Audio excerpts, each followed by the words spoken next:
நம்ம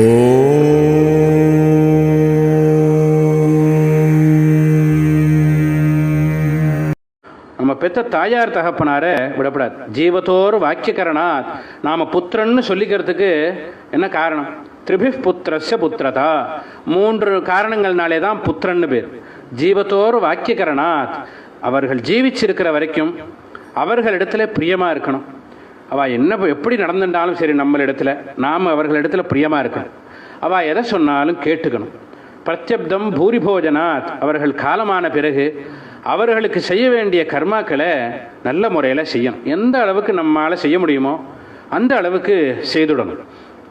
கயாயாம் பிண்டதானாச்சா, ஜென்மாவில் ஒரு தடவையாவது கயா க்ஷேத்திரத்துக்கு போய் அவர்கள் பெயரை உத்தேசித்து பிண்ட பிரதானத்தை பண்ணிடணும். ஷமீபத்திர பிரமாணேன பிண்டம் தத்யாத் கயாசிரே உத்தரேத்து சப்தகோத்திரானாம் குலமேகோத்தரம் சதம் அப்படின்னு கருட புராணம் சொல்கிறது. கயா க்ஷேத்திரத்துக்கு போய் மந்திரம் சொல்லி சமீபத்திரம் அப்படின்னா வன்னி இலை. வன்னி இலை எப்படி இருக்கும்? சின்னதாக இருக்கும், ஒரு பருக்க அளவு தான் இருக்கும். அந்த அளவு ஒரே ஒரு பருக்கையை நம்முடைய பித்தர்களை நினச்சிண்டு அந்த கயா க்ஷேத்திரத்தில் பிண்ட பிரதானத்தை பண்ணிட்டா நம்ம சுற்றி உள்ள 7 கோத்திரக்காரர்களுடைய 101 தலைமுறையும் கரையேறதுன்னு இருக்கு. நம்மளை சுற்றி 7 கோத்திரம் என்ன அப்படின்னா, நாம் இப்போ சாத்தம் பண்ணுறோம் அப்படின்னா நாம் என்ன நினைக்கிறோம்? நம் பித்தர்களை உத்தேசித்து சாத்தம் பண்ணுறோம் அப்படின்னு நினைக்கிறோம். ஆனால் இல்லை, நம்மளை சுற்றி ஒவ்வொருத்தரை சுற்றியும் 7 கோத்திரம் இருக்குது. அதாவது தன் கோத்திரம், தன் மனைவி கோத்திரம், அத்தை கோத்திரம், மாமா கோத்திரம், சகோதரி கோத்திரம், பெண் கோத்திரம், நாட்டு பெண் கோத்திரம். இந்த 7 கோத்திரமும் நம்ம சுற்றி இருக்கிற பந்து, இவாளுக்கு தான் பந்துக்கள்னு பேர். இப்போ ஆற்றுல ஒரு கல்யாணம் நடந்தால் பத்திரிக்கை யாருக்கு முதல்ல அனுப்பணும்? இந்த 7 பேருக்கும் முதல்ல அனுப்பணும். ஏதோ ஆற்றுல ஒரு பெரிய காரியம் ஆகிடுத்து, யார்கிட்ட சொல்லணும்? முதல்ல இந்த 7 கோத்திரக்காரர்கள்ட்ட சொல்லணும். அதுக்கப்புறம் தான் எல்லார்ட்டையும் சொல்லணும். இந்த 7 ஏன்னா நாம் செய்யக்கூடிய பித்திருக்காரியங்கள் எல்லாத்துலேயுமே இந்த 7 கோத்திரக்காரர்களுக்கும் பங்கு இருக்குது. அதே போல் இந்த 7 கோத்திரக்காரர்கள் செய்யக்கூடிய ஸ்ராத்தத்தினுடைய பலன் நமக்கு வருது அப்படின்னு கருட புராணம் நமக்கு காண்பிக்கிறது. தர்மசாஸ்திரம் இதை விரிவாக சொல்லியிருக்கு. ஆகையினாலே தான் இப்போது இந்த நாளில் கல்யாணம் குழந்தைகளுக்கு ஆக மாட்டேங்கிறதுன்னு ஜாதகம் பார்த்தா பித்ருதோஷம் இருக்குது, பித்ருஷாபம் இருக்குது அப்படின்னு எல்லோருமே சகஜமாக சொல்கிறான்.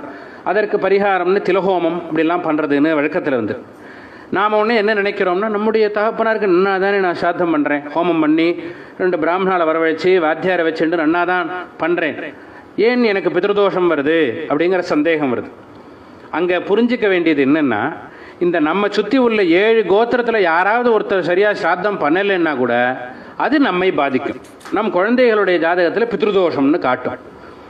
இப்போ அதுக்கு என்ன பரிகாரம் பண்ணுறது? நாம் எவ்வளோ திலஹோமம் என்ன பண்ணினாலும் கூட அவர்கள் செய்ய வேண்டிய ஸ்ராத்தத்தை பண்ணினாலே தவிர அது பரிகாரம் ஆகாது. சொல்லணும். அதுதான் பழைய நாளில் வழக்கம். ஸ்ராத்தம்னா உடனே அன்றைக்கி சாயங்காலம் எல்லாரும் கேட்பா, ஸ்ராத்தம் ஆச்சா இன்னைக்கு அப்படின்னு விசாரிப்பா. ஏன்னா விசாரிக்கணும். இந்த 7 கோத்திரக்காரர்களும் ரொம்ப முக்கியம். இந்த 7 கோத்திரக்காரர்கள்ட்டையும் சொல்லணும். அதான் இந்த ஏதாவது பெரிய காரியமாச்சுன்னா விசாரிக்க போகிறதுன்னு ஒரு வழக்கம் இருக்குது இல்லையா? கல்யாணம் நடந்தால் கல்யாணத்துக்கு போகிறோம். கல்யாணத்துக்கு போய் என்ன பண்ணணும் அப்படின்னு கேட்டால் நமக்கு தெரியாது. இப்போ கேட்டால் என்ன சொல்லுவோம்? ஏதோ ஒரு கிஃப்ட் ஒன்று வாங்கிட்டு போகணும். அதை அந்த லைனில் நின்று வரிசையாக கொடுத்துவிட்டு அப்படியே சாப்பிட்டுட்டு வர்றதுன்னு தான் இன்றைக்கி வழக்கத்தில் இருக்குது. கல்யாணம் விசாரிக்கிறதுன்னா அதுக்கு ஒரு முறை இருக்குது. என்ன பண்ணணும்? கல்யாணத்துக்கு முதல் நாளே போகணும், நாந்திக்கே போகணும். போய் அவன் எப்படி நாந்தி பண்ணுறான்னு பார்க்கணும். ஏன்னா அவன் பண்ணக்கூடிய நாந்தி ஸ்ராத்தத்தில் நம்முடைய பிதர்களுக்கும் பாகம் வருது, இந்த 7 கோத்திரக்காரர்களுக்கும் பாகம் வருது ஸ்ராத்தத்தில். அந்த நாந்தி ஸ்ராத்தத்தை அவன் எப்படி பண்ணுறான்னு பார்க்கணும். அப்பா நன்னா பண்ணுன்னு சொல்லி அத்தனை பேரும் நமஸ்காரம் பண்ணணும். நாந்தி முடிஞ்சு அவள் நமஸ்காரம் பண்ணும்போது 7 கோத்திரக்காராலும் சேர்ந்து நமஸ்காரம் பண்ணணும். நாந்தி ஆன உடனே அத்தனை பிதர்களுக்கும் வருது அந்த நாந்தி ஸ்ராத்த பலன். இந்த பிதர்கள் தான் குழந்தைகளுக்கு கல்யாணத்தை கொடுக்குறாங்க. அந்த வாழை மரம் கட்டுறோம், வாசலில் தோரணம் கட்டுறோம். எதுக்கு வாழை மரம் கட்டுறோம் அப்படின்னா, இந்த 7 கோத்திரத்தில் உள்ள சில பிதர்கள் அங்கே வந்து தங்கியிருந்து பார்க்குறா கல்யாணத்தை. நம்முடைய பிதர்கள் இங்கே வாழ்ந்து முடித்த பிறகு ஒவ்வொருத்தருமே அவனுடைய புண்ணிய பாபத்தை அனுசரித்து அடுத்த பிறவி கிடைக்கிறது. அது என்ன மாதிரி பிறவின்னு நமக்கு தெரியாது. என்ன மாதிரி பிறவிகள் எடுக்கிறான்னு 5 விதம் சொல்கிறது கருட புராணம். நம்முடைய பிதர்கள் புண்ணியகர்மாவோ பாபகர்மாவோ ஏதோ ஒரு விதத்தில் ஏதோ ஒரு பிறவியை கட்டாயம் எடுத்திருக்கா. அதில் மாற்றுக்கருத்தே கிடையாது. 5 விதமாக பிரிவுகள் ஒவ்வொரு பித்திருக்களும் எடுக்கிறார். அதாவது முதல்ல தேவதைகளாக போறா. புண்ணியங்கள் அதிகமாக பண்ணியிருந்தா அவர்களும் ஒரு தேவ கணத்தில் இருக்கா, அல்லது பித்ருலோகத்திலேயே இருக்கா, அல்லது பிரம்மலோகத்தில் இருக்கா, அல்லது செடி கொடி மரங்களாக இருக்கா, அல்லது பசு பட்சிகளாக இருக்கா. இந்த 5 விதமாக தான் நம்முடைய பித்திருக்கள் இருக்கணும் அப்படின்னு வச்சு, இந்த 5 விதமான பித்திருக்களும் நம் கல்யாணத்துக்கு வரணும்னு தான் 5 விதமான காரியம் பண்ணுறோங்க. வாழை மரம் கட்டுறது, தோரணம் கட்டுறது எதுக்காகன்னா மரங்களாக உள்ள பித்திருக்கள் எல்லோரும் அங்கே வரணுங்கிறதுக்காக தான் அதை கட்டுறோம். ஆகுதிகள் அக்னி வச்சு அக்னியில் ஹோமங்கள் பண்ணுறோம். அதனால தேவகணத்தில் உள்ள பித்திருக்களுக்கு சந்தோஷம் ஏற்படுறது. அதே போல் இந்த இது போடுறது, பாலிகை போடுறோம். பாலிகை போடுறதுனால செடி கொடிகள் பசு பட்சிகளாக உள்ள பித்திருக்களுக்கு பாலிகை போடுறதுனால சந்தோஷம். அதனால தான் முதல்ல நாந்தி ஆன உடனே பாலிகை போடுறது. இந்த பாலிகை போட்டு வச்சு இதெல்லாம் 7 கோத்திரக்காரர்களும் பாலிகை தெளிக்கணும். அங்கே போகணும், பூர்வாங்கத்துக்கே போகணும். போய் அந்த பாலிகை தெளித்து இருந்து இந்த கல்யாணத்தை அவன் ஒழுங்காக பண்ணுறானான்னு பார்க்கணும். இல்லைன்னா எடுத்து சொல்லணும், நன்னா பண்ணுப்பா கல்யாணத்தை, இந்த குழந்தையும் ஸ்ரேயஸாக இருக்கும், க்ஷேமமாக இருக்கும், இந்த குழந்தைக்கும் நல்ல காலத்தில் குழந்தை பிறக்கும் அப்படின்னு சொல்லி பண்ண சொல்லணும். அதே போல் தான் ஒரு பெரிய காரியம் ஆயிடுச்சுன்னா விசாரிக்க போகிறதுன்னு ஒரு வழக்கம் இப்போ போகிறதுன்னு இருக்குது. எல்லோருமே அநேகமாக போகிறோம். போய் என்ன பண்ணுறோன்னா கையை கட்டின்னு ஒரு 10 நிமிஷம் அங்கே நிற்கிறது. அப்புறம் அப்படியே வாசலில் வந்து அங்கே இருக்கிற டிஃபனை சாப்பிட்டுட்டு அப்படியே கிளம்பி வந்துடுறோம். அப்படி வரக்கூடாது. விசாரிக்க போகிறதுன்னா என்ன, போகணும், அந்த பையங்களை பார்த்து சொல்லணும்ப்பா ரொம்ப பெரியவர், நான் நிறையா அனுபவிச்சிருக்கார், ரொம்ப வயசு இருந்திருக்கார். பெரியவர்கள் எத்தனை நாளைக்கு இருந்தாலும் நமக்கு பெரிய பலம்தான். பெரியவர்கள் போயிட்டால் ஒரு வீட்டுக்கு தூண் போன மாதிரி போயிடுத்து, ஏதோ நமக்கு அவரோட இருக்கக்கூடிய பாக்கியம் அவ்வளோதான். அவருக்கு செய்ய வேண்டியது நீ நன்னா பண்ணிடும். யார் உங்கள் ஆத்து வாத்தியார், நீ எங்கே பண்ண போகிற அப்படின்னலாம் விசாரிக்கணும். அதான் விசாரிக்கிறதுன்னு பேர். எங்கே பண்ண போகிற, வாத்தியாரை வச்சுன்னு செலவை பார்க்காத, ஏதாவது பணம் வேணும்னா சொல்லு, ஏற்பாடு பண்ணுவோம், நீ அதை நன்னா ஜாக்கிரதையாக 1 வருஷம் பண்ணணும். இது பித்ரு யஜ்யம்னு பேர், மாத்ரு யஜ்யம்னு யஜ்யமாக யாகமாக சொல்லியிருக்கு.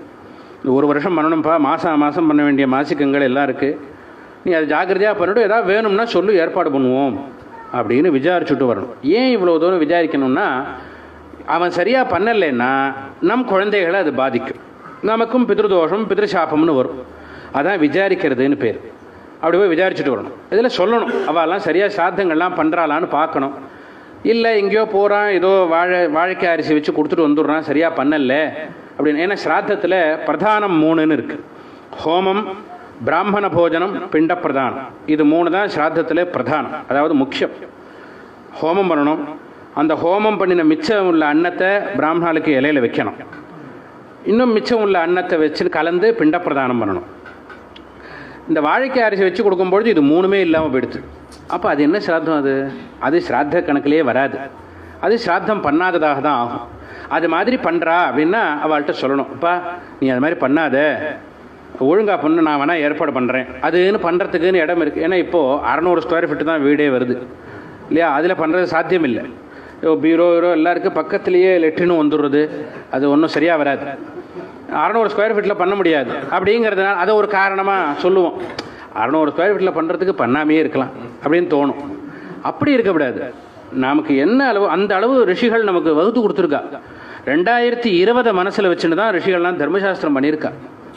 ரிஷிகள் 12 விதம் சொல்கிறா. ஒவ்வொன்றையுமே ஒரு ஆச்சமனத்தையே எடுத்துட்டா 12 விதம், இப்படி பண்ணணும், அப்படி முடியலையா இப்படி பண்ணணும். கடைசி பட்சம் என்ன தெரியுமோ இல்லையோ, ஓம் ஓம் ஓம், இதுதான் ஆச்சமனம், அதையாவது பண்ணுங்கிற. அது கூட முடியாதுன்னா அது வேணும்னே பண்ணுற சமாச்சாரம்னு அர்த்தம். இது மாதிரி ஸ்ராத்தத்தையும் 12 விதம் சொல்லியிருக்கு. அது மாதிரியாவது பண்ணணும். எங்கேயாவது பொது இடங்களில் போய் அவளை ஏற்பாடு பண்ண சொல்லி அங்கே போய் பண்ணணும். அப்படி பண்ணணுங்கிறத வலியுறுத்தணும். இல்லை அப்பவும் அவள் கேட்க மாட்டேங்கிறா, அல்லது வயசாகிடுத்துன்னு இப்போ பல பேர் சொல்கிறோம். 80 வயசாகிடுத்து, அவரால் முடியல, அதனால் கீழெல்லாம் உட்காந்து பண்ண முடியல அப்படின்னா தப்பு இல்லை. அவர் ஒருத்தரை நியமிக்கலாம். சங்கல்பம் மாத்திரம் அவர் பண்ணிட்டு எனக்காக நீங்கள் பண்ணுங்கோ அப்படின்னு சொல்லி இன்னொருத்தர் பண்ணலாம். அவருடைய அக்னியில் தப்பே கிடையாது. அவர் இன்னொருத்தரை நியமித்து பண்ண சொல்லலாம். பண்ணணுங்கிறது தான் விஷயம். அப்படி சொல்லணும், அப்பா பண்ணு. இல்லை இப்போ அவளும் கேட்கல அப்படின்னா எப்படி தான் நாம் இதுலேருந்து தப்பிக்கிறது? அத்தை பையன் இருக்கான், அவன் சரியாக சாத்தங்கள்லாம் பண்ண மாட்டேங்கிறான், எவ்வளோ சொன்னாலும் கேட்க மாட்டேங்கிறான் அப்படின்னா இப்போ இதிலேருந்து நாம் எப்படி தப்பிக்கிறது அப்படின்னா அதுக்கும் வழி சொல்லியிருக்கேன். அதுக்கு தான் மகாலய ஸ்ராத்தம்னு சொல்லியிருக்கேன். மகாலய பட்சத்தில் காருணிக பித்திருக்கள்னு நாம் பண்ணுறோம்.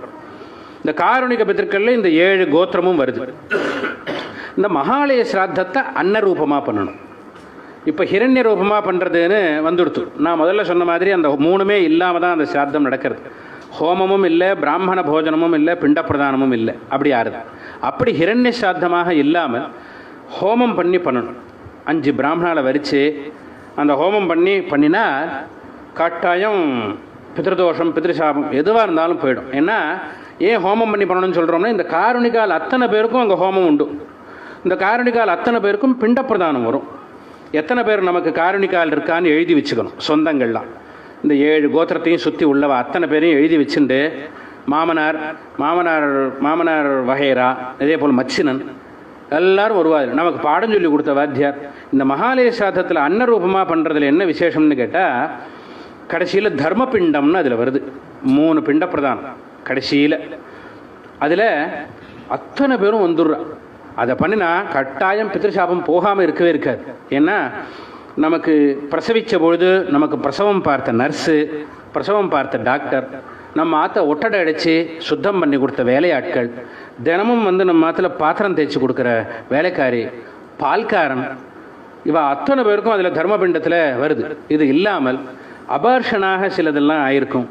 அபார்ஷனாக ஆனது, அல்லது குழந்தையாக இருந்து ஏதோ வியாதி வந்து இறந்து போனது, அல்லது சரியானபடி சம்ஸ்காரங்கள் எல்லாம் ஆகாமல் நம்ம சொந்தங்களில் இருந்தவா, இவ அத்தனை பேருக்கும் அந்த தர்மபிண்டத்தில் வருது. கடைசியில் பண்ணணும் அது.